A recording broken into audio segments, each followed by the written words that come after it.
हमारा आज का चैप्टर है परिवहन एवं संचार। परिवहन मनुष्य, जानवरों और विभिन्न प्रकार के वाहनों एवं जहाज़ों का उपयोग करके व्यक्तियों और सामानों को एक स्थान से दूसरे स्थान तक ले जाने की सेवा या सुविधा को परिवहन कहते हैं। परिवहन के साधन विश्व में अंतर प्रादेशिक और अंतरा प्रादेशिक परिवहन के लिए 4 साधन हैं। ये परिवहन के लिए 4 साधन स्थल, जल, वायु और पाइपलाइन हैं। पाइपलाइन का उपयोग केवल जल, पेट्रोलियम तथा प्राकृतिक गैस आदि के लिए परिवहन के लिए किया जाता है। शेष 3 साधन यात्रियों तथा माल ढोने के लिए उपयोग होते हैं। पाइपलाइन जो है यहाँ पे कहीं कहीं पे स्थल मार्ग का ही एक साधन बताया जाता है, लेकिन यहाँ पे पाइपलाइन जो है स्थल में बनाया जाता है, स्थल में भी बनाया जाता है और जल में पर भी। और परिवहन साधन की किसी विधा का उपयोगिता पर निर्भरता, ये निम्नलिखित 3 कारकों पर निर्भर करता है। परिवहन के लिए वस्तु एवं सेवाओं का प्रकार, दूसरा है परिवहन लागत, तीसरा है उपलब्ध परिवहन साधन। परिवहन उपयोग होगा इस बात पर निर्भर करता है कि वस्तु और सेवा किस प्रकार का है। दूसरा है परिवहन लागत, कितना खर्च लगना चाहिए, नहीं लगना चाहिए। तीसरा है उपलब्ध परिवहन साधन, आसपास के क्षेत्रों में किस तरह का परिवहन उपलब्ध है, उसके हिसाब से हम परिवहन का इस्तेमाल करते हैं। उदाहरण देखते हैं कि जलयानों द्वारा तभी इस्तेमाल करते हैं जब वस्तुओं का अंतर्राष्ट्रीय संचालन किया जाना हो, तब हम जलयानों का इस्तेमाल करते हैं। आगे है कम दूरी तथा एक घर से दूसरे घर की सेवा प्रदान करने में सड़क परिवहन का इस्तेमाल होता है। घर से दुकान जाना हो, सड़क का इस्तेमाल करते हैं। देश में अत्यधिक मात्रा में स्थूल पदार्थों को लंबी दूरी के लिए रेल परिवहन का इस्तेमाल करते हैं। देश में एक कोना से दूसरे कोना में अगर किसी सामान को ले जाना हो, कोयला हो, सीमेंट हो, कुछ भी हो ले जाना हो, तो रेल परिवहन के द्वारा ले जाया जाता है। अगर बात करें उच्च मूल्य वाले हल्की तथा नाशवान वस्तुओं का, तो ये वायु मार्ग द्वारा ले जाया जाता है। आगे हम बात करेंगे परिवहन जाल, जब अनेक मार्गों द्वारा अनेक स्थान को जोड़ दिया जाने पर जिस प्रारूप का निर्माण होता है, परिवहन जाल कहलाता है।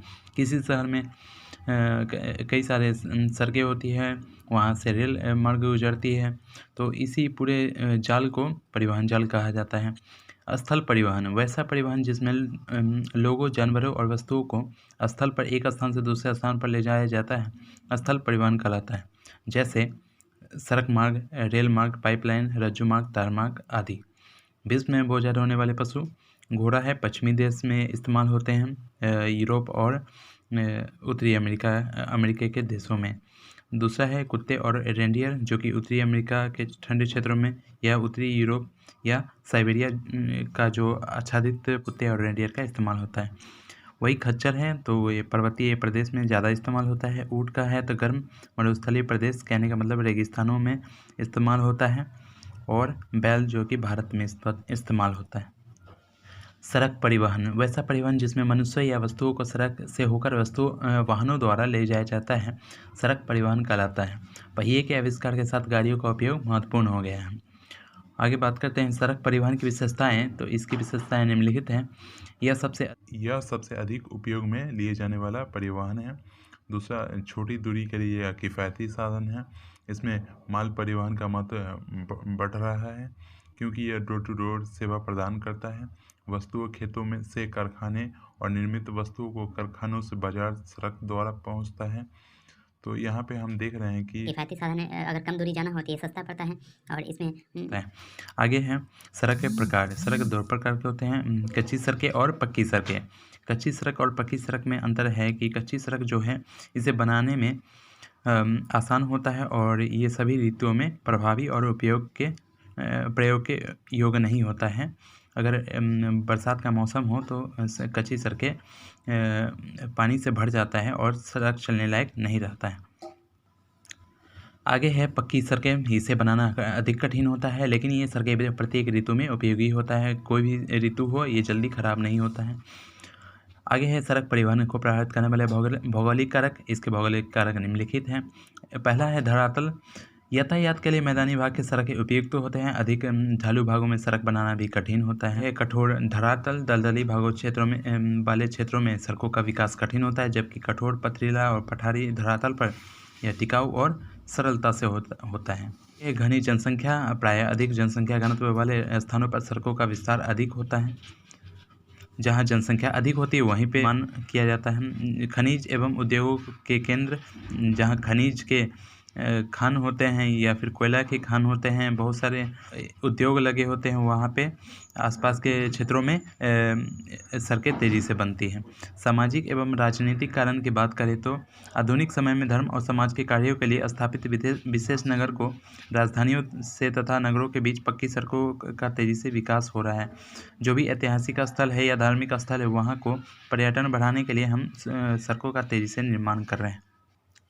आगे है सड़क का घनत्व। प्रति 100 वर्ग किलोमीटर क्षेत्र में सड़क मार्गों की लंबाई को सड़क का घनत्व कहते हैं।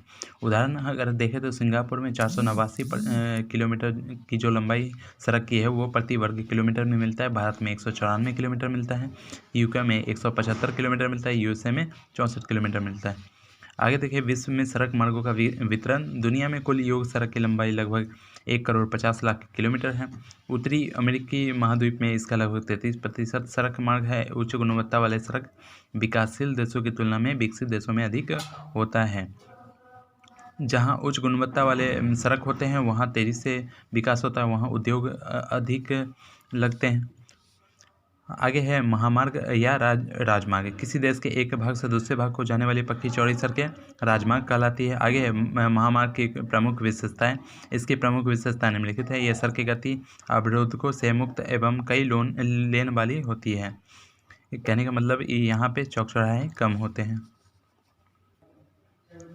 इनकी चौड़ाई लगभग 80 मीटर होती है। यातायात के बिना बाधा के सुविधा के लिए इस पर फ्लाईओवर बनाए जाते हैं, ताकि किसी चौक चौराहे पर या किसी शहर में यदि अधिक ट्रैफिक जाम की समस्या है तो उसके लिए फ्लाईओवर बना दिया जाता है, ताकि उस महामार्ग से यातायात को कोई बाधा नहीं हो।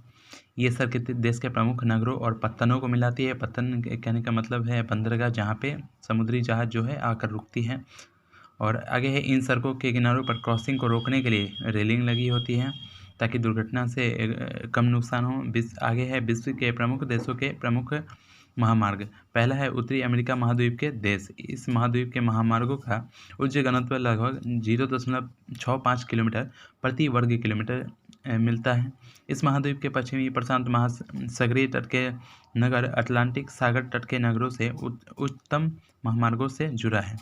तो उत्तरी महाद्वीप का एक छोर जो है प्रशांत महासागर से मिलती है, तो दूसरा छोर अटलांटिक महासागर से मिलती है। इसके बीच जो है कई सारे उत्तम महामार्ग मिलते हैं। उदाहरण देखें तो ट्रांस कनाडियन महामार्ग है, अलास्का महामार्ग है और पार्क अमेरिकन महामार्ग है।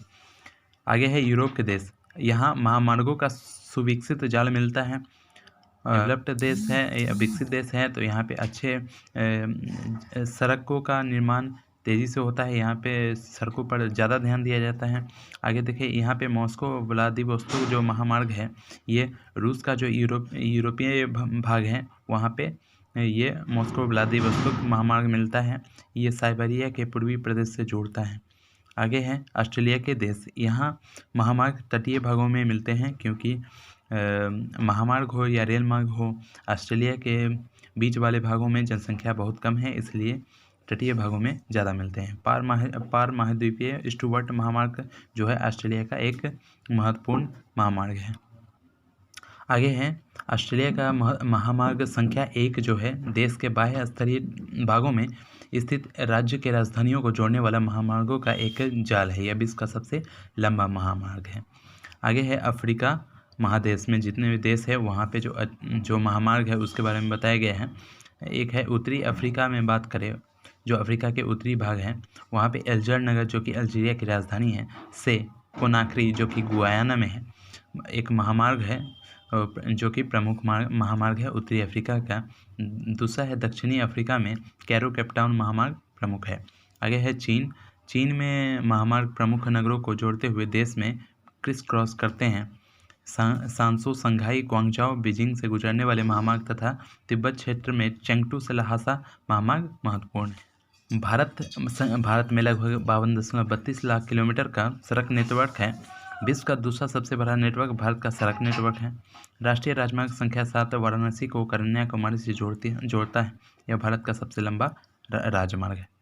आगे है भारत यातायात प्रवाह। यातायात के आवश्यकता अनुसार सड़कों का विकास जरूरी होता है। वर्तमान में वाहनों की संख्या में वृद्धि के विपरीत सड़क का विकास बहुत धीमा है। इस वजह से यातायात संकुलता और ट्रैफिक जाम की गंभीर समस्या उत्पन्न हो गई है। इससे सड़क यातायात प्रवाह धीमा पड़ जाता है। जैसे जैसे यातायात की संख्या बढ़ती है उसके अनुसार सड़क का भी निर्माण किया जाता है, लेकिन जो वर्तमान का समय देखा जाए उसमें वाहनों की संख्या बहुत तेज़ी से बढ़ रही है, जबकि जो सड़क का विकास है यातायात संकुलता का मतलब होता है कि जब गाड़ियाँ सड़क पे हो तो उसके बीच कम दूरी हो तो उसे यातायात संकुलता कहते हैं। और ट्रैफिक जाम जिसमें गाड़ियाँ रुक सी जाती हैं। इस तरह की गंभीर समस्या के कुछ उपाय, इसके उपाय निम्नलिखित हैं। पहला है नगरों में पार्किंग शुल्क ज़्यादा लिया जाए। जब पार्किंग शुल्क ज़्यादा लिए जाएंगे तो हर कोई अपने वाहनों का कम इस्तेमाल करेंगे और जो सार्वजनिक वाहन है उसका ज़्यादा इस्तेमाल करेंगे या फिर पैदल ही चलना मुनासिब समझेंगे। आगे है सामूहिक शीघ्र संचरण व्यवस्था लागू हो। सामूहिक शीघ्र संचरण में जो आता है ये है अंडरग्राउंड रेलवे, भूमिगत रेलवे या फिर मेट्रो, ट्राम्स और मोनोरेल। आगे है सार्वजनिक बस सेवाओं में सुधार किया जाए। सार्वजनिक बस सेवाओं का जो हालत है उसका सेफ्टी का ध्यान रखा जाए, उसकी संख्या बढ़ाई जाए। आवश्यकता अनुसार तेज गति में सहायक मार्गों का निर्माण करना चाहिए अगर आवश्यकता है तो उसके अनुसार। सीमावर्ती सड़कें, अंतर्राष्ट्रीय सीमाओं के साथ बनी सड़कों को सीमा सड़क कहा जाता है। ये सड़क सुदूर क्षेत्रों के लोगों को देश के प्रमुख शहरों से जोड़ती है और रक्षा प्रदान करने में महत्वपूर्ण भूमिका निभाती है। तो देखिए, तो किसी भी देश के सीमाओं के आसपास जो सड़क निर्माण किया जाता है वहाँ के सुदूर क्षेत्रों में रहने वाले लोग हैं उनका विकास हो, और साथ ही साथ जो सेना के जो खाद्य सामग्री है ये सब पहुंचाने के लिए या फिर देश के आंतरिक भाग से सीमा तक पहुंचने में कम समय लगे, इसके लिए सीमावर्ती सड़कें बनाई जाती हैं। आगे बात करें अंतर्राष्ट्रीय राजमार्ग, तो ये जब पड़ोसी देशों के राजमार्ग एक दूसरे से मिलते हैं तो अंतर्राष्ट्रीय राजमार्ग कहलाता है। जब कई देशों से होकर एक सड़क गुजरती है तो अंतर्राष्ट्रीय राजमार्ग कहलाता है। आगे है रेल परिवहन। रेलगाड़ी द्वारा सामान और यात्रियों को एक स्थान से दूसरे स्थान तक लाने और ले जाने को रेल परिवहन कहते हैं। स्थल परिवहन में लंबी दूरी पर भारी सामान और यात्रियों के परिवहन के लिए रेलवे सबसे उपयुक्त है। परिवहन सबसे उपयुक्त होता है, कम खर्चीला होता है और कम समय में पहुंचाया जा सकता है। आगे है रेलवे का विकास। 18वीं शताब्दी में भाप इंजन के आविष्कार के साथ स्थल परिवहन के क्षेत्र में क्रांति आई और प्रथम सार्वजनिक रेलमार्ग का निर्माण वर्ष 1825 में उत्तरी इंग्लैंड के स्टॉकटन और डार्लिंगटन के बीच शुरू हुआ। आगे 19वीं शताब्दी में यूरोप और उत्तरी अमेरिका में रेलमार्ग परिवहन सबसे तेज और सर्वाधिक लोकप्रिय साधन बन गया। वर्तमान में विश्व का लगभग 13 लाख किलोमीटर लंबाई के रेलमार्ग है। रेलमार्ग का सर्वाधिक घनत्व संयुक्त राज्य अमेरिका के पूर्वी भाग तथा पश्चिमी यूरोप में मिलता है। आगे है उत्तरी अमेरिका में 5.2 लाख किलोमीटर का जो रेलवे की लंबाई है और यूरोप में 4.4 लाख किलोमीटर की रेलमार्ग की लंबाई। आगे देखें रेल मार्गों को प्रभावित करने वाले कारक, इसके कारक निम्नलिखित है। पहला है धरातलीय स्वरूप। मैदानी भागों की तुलना में पहाड़ी भागों में रेलमार्ग की लंबाई बढ़ जाती है और इसके निर्माण कार्य कठिन और अत्यंत खर्चीला होता है। साथ ही भार ढोने की क्षमता घट जाती है, जो लंबाई है वो बढ़ जाती है। साथ ही साथ जो 3 डिग्री से यदि अधिक चढ़ाव है तो इसमें जो रेलवे का जो भार ढोने की क्षमता है वो घट जाती है। आगे है जलवायु। जब दलदली वाले भूमि पर रेल निर्माण में कठिन और खर्चीला होता है, बाढ़ से रेलमार्ग, पुल और स्टेशन को क्षति होती है। मरुस्थलीय क्षेत्रों में बर्फ या बालू से रेल ढक जाता है, तो जलवायु का भी इसका असर पड़ता है।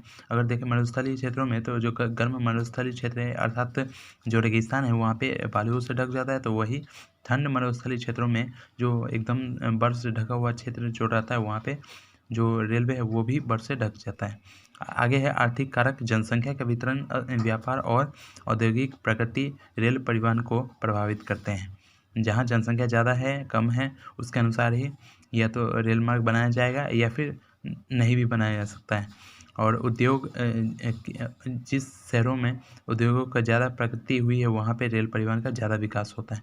अगर देखें राजनीतिक कारक तो देश की सीमा सुरक्षा और राष्ट्रीय एकता का दृढ़ता के कारण रेल मार्ग का महत्व बढ़ जाता है। आगे है रेलपथ। रेलगाड़ियाँ लोहे की बनी हुई पटरियों पर चलती है जिन्हें रेलपथ कहते हैं। आगे है रेल पथ के प्रकार। पटरियों के बीच की दूरी अथवा गेज के आधार पर रेल पथ निम्नलिखित 4 प्रकार के होते हैं। बड़ी लाइन, मानक लाइन, मीटर लाइन, छोटी लाइन। बड़ी लाइन जो होती है वो 1.5 मीटर से अधिक, पटरियों के बीच जो चौड़ाई होती है वो 1.5 मीटर से अधिक होती है। मानक लाइन में 1.44 मीटर होती है, मीटर लाइन में 1 मीटर की होती है और छोटी लाइन में 1 मीटर से कम होती है। ये अंतर्राष्ट्रीय स्तर है जो कि किसी भी देश में सामान्यतः हो सकता है।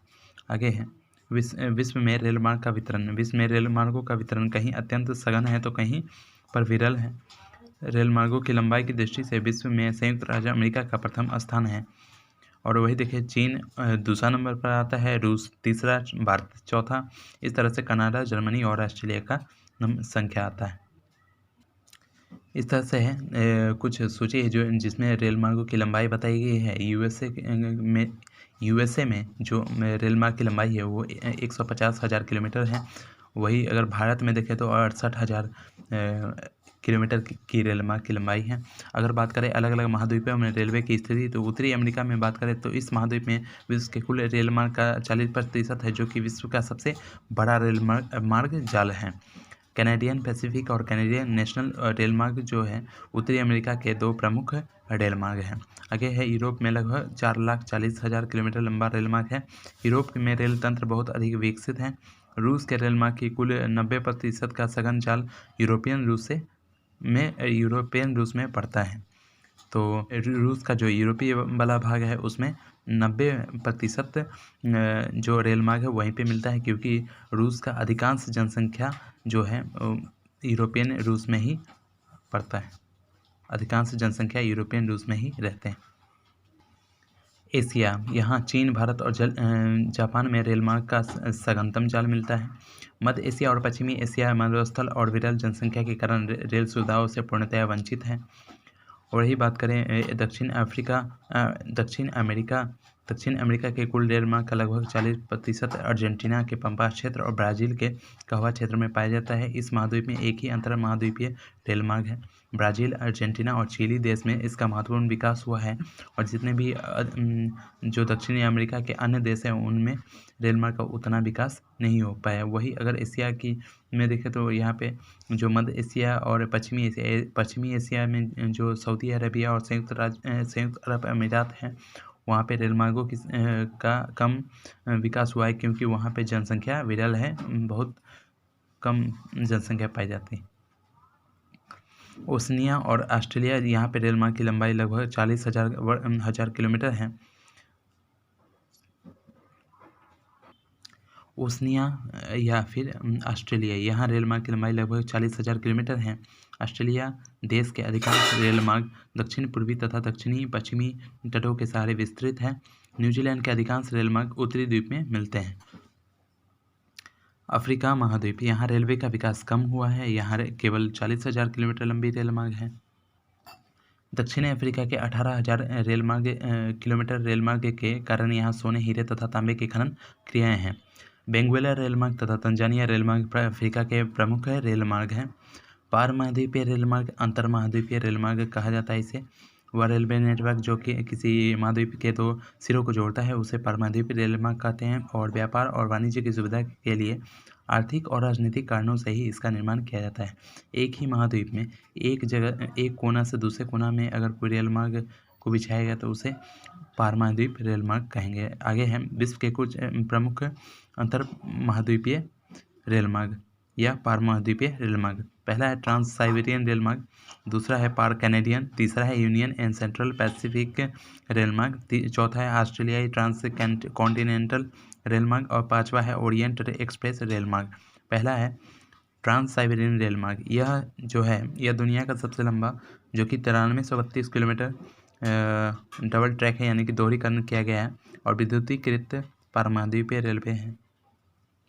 यह रूस का सबसे महत्वपूर्ण रेल मार्ग है। यह पश्चिम में सेंट पीटर्सबर्ग से मॉस्को से होते हुए पूर्व में प्रशांत तट पर व्लादिवोस्तोक तक चलता है, यानी कि रूस के एक कोना से दूसरे कोना तक ये रेल मार्ग जाती है। आगे है इसका महत्व। तो इस रेल मार्ग की स्थापना से पूर्वी रूस से साइबेरिया की आर्थिक प्रगति शुरू हो सकी। इसके पहले साइबेरिया का विकास उतना नहीं हो पाया था, वो विकास से वंचित था। पूर्व में इसका उद्देश्य शासन, प्रबंधन और दैनिक आवश्यकताओं की पूर्ति करना था। बाद में इसका सैनिक, आर्थिक और व्यापारिक महत्व बहुत बढ़ गया।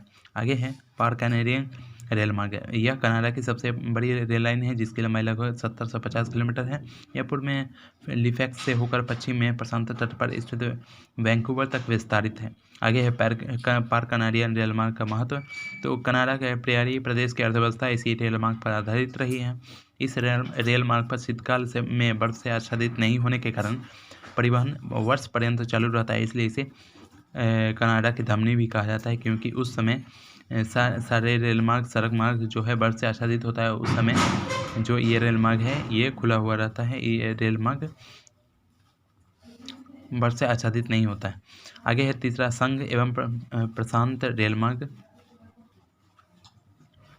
यह संयुक्त राज्य अमेरिका का सबसे महत्वपूर्ण रेल मार्ग है। यह अटलांटिक तट पर न्यूयॉर्क को प्रशांत तट पर सैन फ्रांसिस्को से जोड़ता है। इसकी कुल लंबाई 3528 किलोमीटर है। आगे है ऑस्ट्रेलियाई पार महाद्वीपीय रेल मार्ग। यह ऑस्ट्रेलिया का सबसे महत्वपूर्ण रेल मार्ग है जो पूर्वी तट पर स्थित सिडनी को पश्चिमी तट पर स्थित पर्थ से जोड़ता है। इसके द्वारा ही ऑस्ट्रेलिया के मध्यभाग का आर्थिक विकास संभव हो सका है। तो ऑस्ट्रेलिया का जो बीच वाला भाग है वहाँ पे जनसंख्या कम है, लेकिन फिर भी इसके द्वारा ही विकास हो सका है। ओरिएंट एक्सप्रेस रेल मार्ग। यह यूरोप महाद्वीप का सबसे महत्वपूर्ण रेल मार्ग है जो यूरोप के 6 देशों के नगरों तथा राज्य की राजधानियों से होकर गुजरता है। यह पेरिस जो कि फ्रांस की राजधानी है को इस्तांबुल जो तुर्की के शहर से जोड़ता है।